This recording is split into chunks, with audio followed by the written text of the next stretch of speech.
faire un petit clin d'œil à ma mère. Ça, c'est intéressant parce que on voit pas souvent quelqu'un envoyer un livre aussi vite dans sa carrière, entre guillemets. Tu vois. Et en fait, je t'explique, moi, je suis passionné de photographie. Donc, en fait, j'ai souvent un argentique sur moi ou un appareil photo. Et comme je t'ai dit, dans la même démarche de pouvoir changer de support un peu.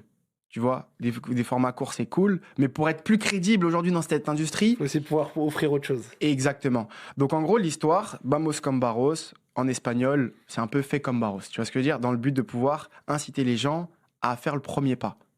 Vraiment, genre, je mise sur ça parce que ce que je vis, en fait, j'ai envie de retranscrire au max, tu vois, et d'être généreux, et je pense que c'est la meilleure des façons. Et tu sais, pour ma mère, je lisais pas beaucoup, moi.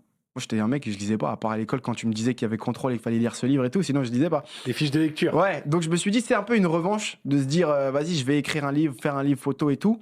Je raconte 10 histoires en Malaisie, Thaïlande, Corée du Sud, donc 30 histoires au final. Dans ces 30 histoires-là,